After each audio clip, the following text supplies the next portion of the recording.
Hello everyone and welcome to a new video on the Colombians Football Report. Today we'll be going over day 30 of the 2026 FIFA World Cup. Now before we get into the video, make sure that you subscribe to the channel because 78% of the people who view my videos are not subscribed to the channel. So make sure that you subscribe so that I can continue to grow and make better content in the future. Now let's get to the games that took place on day 30, and there are two games on that day. The quarterfinals ended on that day, and the two games were Norway versus England and Argentina versus Switzerland, and the first game was Norway versus England. Norway played the real last dark horse left in the tournament, a team that hasn't made it in the World Cup in the entire 21st century, and now they had a real chance of making it to the semifinals. Meanwhile, England, they wanted to reach their second World Cup semifinal in the last three editions of the tournament, and in the end, England, they would end up making it to the semifinal, but it definitely was very difficult because Norway put off a very good fight throughout the game. In the first half, I would say the first 30 minutes of that first half were actually quite boring. Both England and Norway, they didn't have any shots at all besides Harry Kane sending a free kick all the way to the moon. That was the only shot in like the first 30 minutes of the game. So it was a very slow start, but eventually the game would spring into life, and it would be Norway who got the game into life because they started to play better after the 30-minute mark. They started to have some chances. They forced Pickford into a save, and then eventually they will end up scoring a goal after the ball was won back by Norway in an action that could have been a foul for England, but I think upon VAR review, it was pretty obvious it wasn't a foul. Despite the fact that on first look, it looked like it could be a foul, but yeah, it definitely wasn't a foul. So good decision from the referee. And that action led to Odegaard passing the ball out wide to Shelderoop, and Shelderoop, he was in a position to put a cross in for Erling Haaland, but he didn't do that. Instead, he went straight for goal, and he somehow managed to put it on target where it was impossible for Pickford to save it, and Norway had the 1-0 lead at the 36th minute. And it was definitely a surprise because that finish was quite insane. Very difficult goal to score from that angle, but he still managed to do it. And after that, I think that definitely made the game more interesting. Now both teams, they started to wake up more. It was no longer like the first 30 minutes. It felt more like a back and forth game. And with England now being 1-0 down, obviously they went to try to get a goal to equalize things up, and that led to Norway having some space on the attack. They had a counter attack, which Odegaard put an amazing pass to Alexander Sorloth. And Sorloth, he had a decision which was either to put the pass in for Erling Haaland, who was in space on the attack alongside him, or to go alone and try to shoot the ball into the back of the net. And he did neither. He tried to like dribble inside instead, but because Sorloth is a player who doesn't really have a lot of pace at all, he wasn't able to get his shot off, and England managed to recover somehow from a position where it looked like Norway should have had a 2-0 lead. They managed to completely mess up an attack, and it was all on Sorloth. He did not have a good game, and he did not have a good tournament at all. Granted, it doesn't help that he's played right wing in the entire tournament when he is clearly a striker, but still, he did not play well at all. And it's a shame for him because he clearly was very good in the World Cup qualifiers. He scored a lot of goals for Norway, but in the World Cup, he just didn't show up at all. And Norway would live to regret that because that I think that chance that Norway missed kind of woke things up for England, and they started to attack again. And right in stoppage time of the first half, after Gordon assisted Jude Bellingham, who put in a fantastic play to dribble past a couple of players in the Norwegian defense, and he managed to finish it off past Nyland. And it was a great goal from Jude Bellingham. He's been absolutely brilliant in this World Cup. And when you need a goal, Jude Bellingham is there to come to the rescue at both club level and international level. He has now shown it with Real Madrid and with England many times already. He's such a good midfielder, world class. And England were back level, and that goal kind of gave more momentum in favor of England because they had another chance where Jude Bellingham put in a ball for Harry Kane, and Harry Kane, he chipped the ball past Nyland. Nyland got a touch on it, but he couldn't keep it out. And it was 2-1 for England, or so it seemed, because the goal was disallowed because of a clear offside. correct decisions. I also forgot to mention that there was controversy when England scored their first goal, and that was that apparently it kind of looked like from a camera angle that when Norway took a goal kick, the ball managed to hit a camera, and then since it hit the camera, the ball kind of ricocheted into the feet of an England player, and that led to England eventually scoring. So that was definitely controversial because according to the rule, if something like that happens, the action needs to get canceled and a drop ball must be played. So that didn't happen, but it's also very hard to tell if the ball actually did hit the camera. But yeah, it's definitely controversial. But I still think in general England deserved that goal because they definitely ended the first half as the better team, despite the fact that Norway had some good minutes beforehand. But at the start of the second half, Norway was definitely the better team. They started attacking more. Granted, they couldn't really create too many dangerous chances, but I think that Odegaard had a very good game for Norway. I think in general he's been quite good in this World Cup. I also like the way that Sander Berg plays. I think he's a very good defensive midfielder. And Norway, they were definitely pushing for the second goal. They were closer to that goal than England were, and Norway, they would end up scoring a goal that was controversially disallowed because in the action, in the build up for that goal, when it was a corner kick, it seemed like Erling Haaland pushed down an England defender, and the referee he gave it as a foul after checking VAR.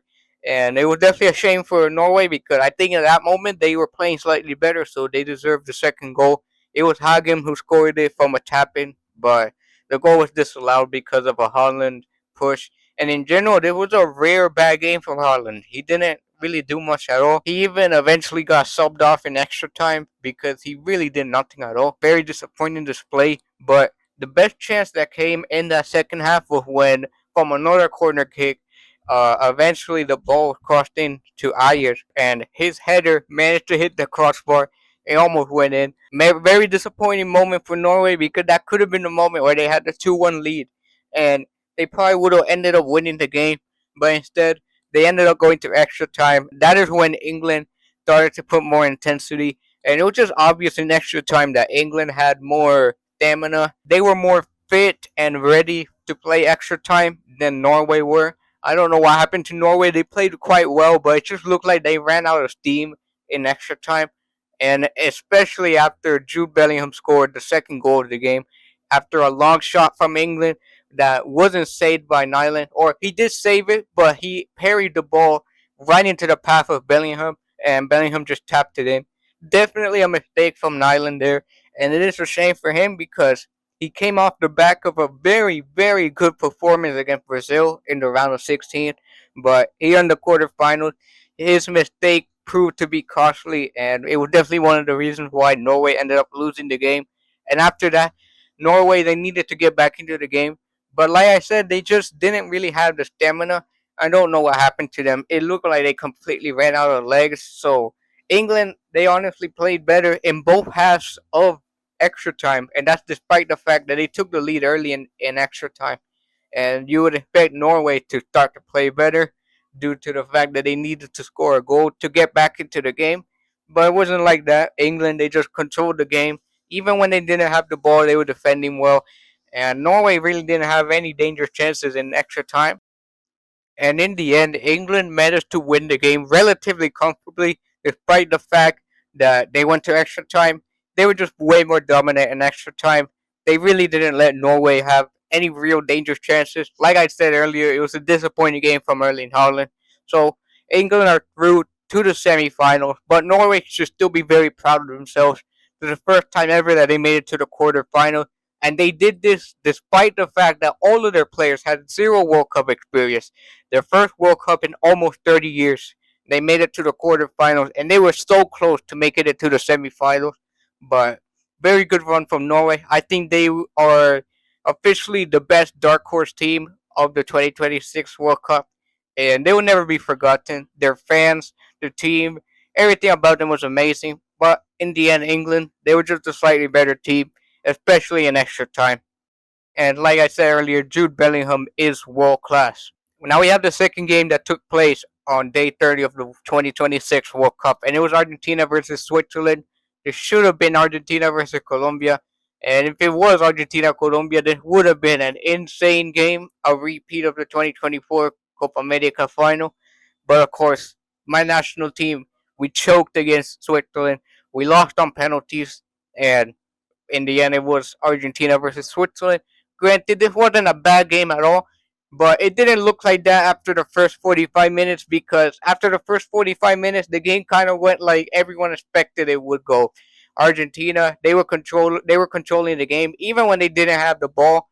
I just don't think they let Switzerland really have dangerous chances. I think Switzerland did actually have more possession in the first half, but like I said, they didn't let them have any dangerous chances. There's no point in having possession if you're not going to create anything. And Argentina, they had an early goal thanks to a brilliant header from McAllister. Great cross from Messi right to McAllister. And McAllister, despite the fact that he is a relatively short player, he still won the header quite well. I think after McAllister scored, he also had a good long shot that was saved by Colwell. But besides that, it was a pretty boring first half. After Argentina scored, even though Switzerland they tried to get back into the game by having the ball, they just couldn't create really any dangerous chances. Just kind of half chances from long out that were either went over or they were dealt with by Divo Martinez with ease. So Argentina they had the lead at halftime, 1-0 up. But in the second half, Switzerland definitely upped the intensity more. And I mean, they needed to do that obviously because they were losing the game. They needed to get that equalizer, and eventually they would get it after some great play down that left hand side from Ricardo Rodriguez and Dan Ndoye. And Ndoye, he managed to get inside the area and he just opened his body up and curled the ball in into the back of the net from a relatively tough angle.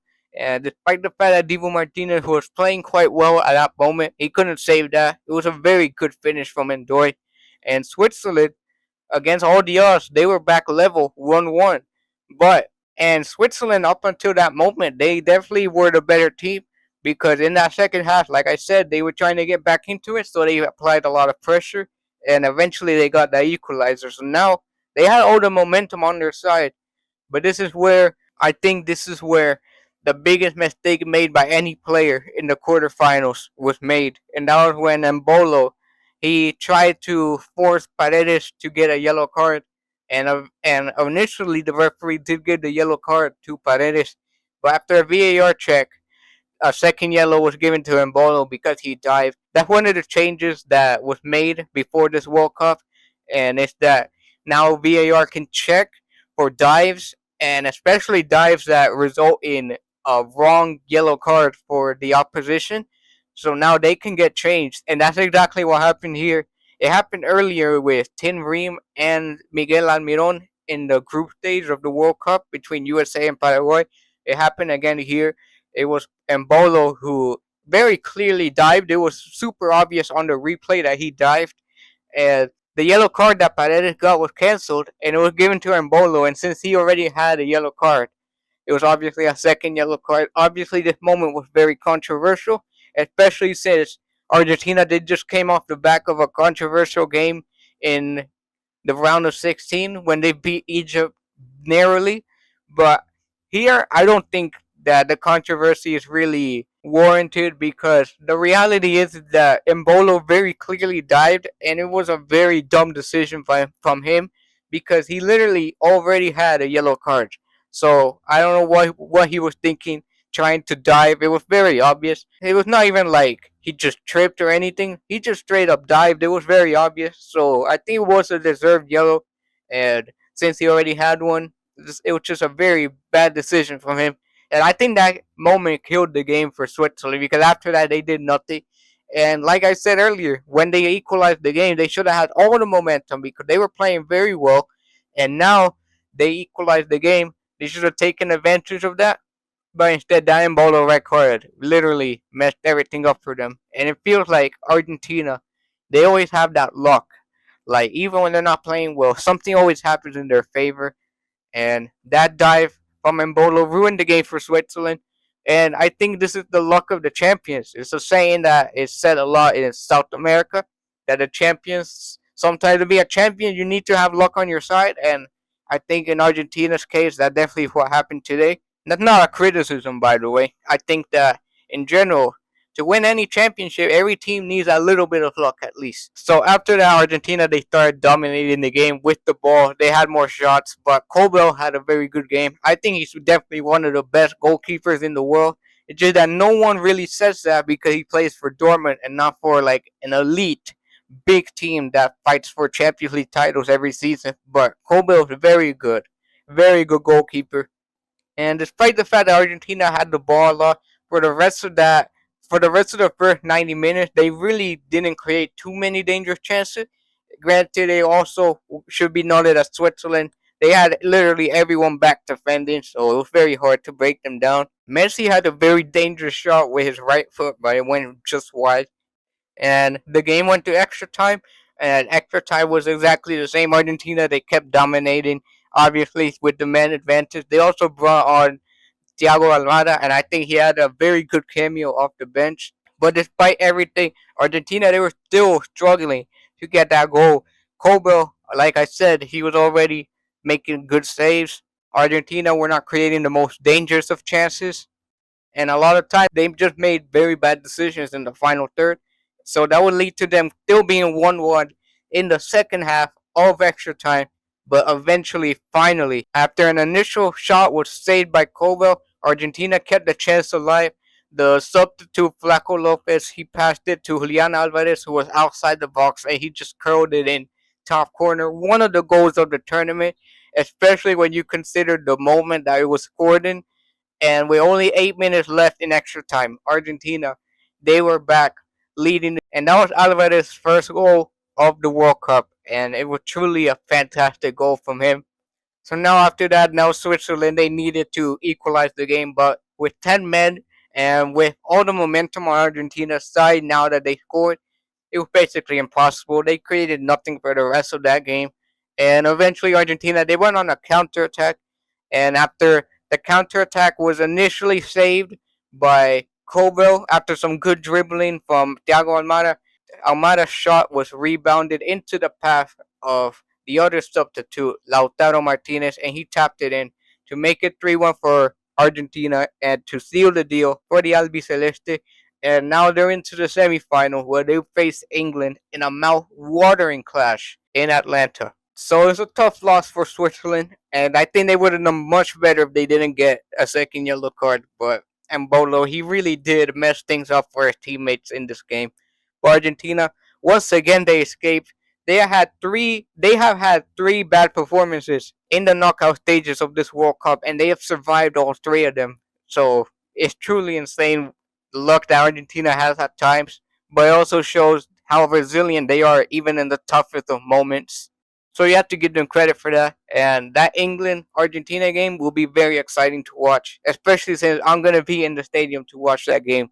Maybe I'll try to record some content to make on this channel for that game.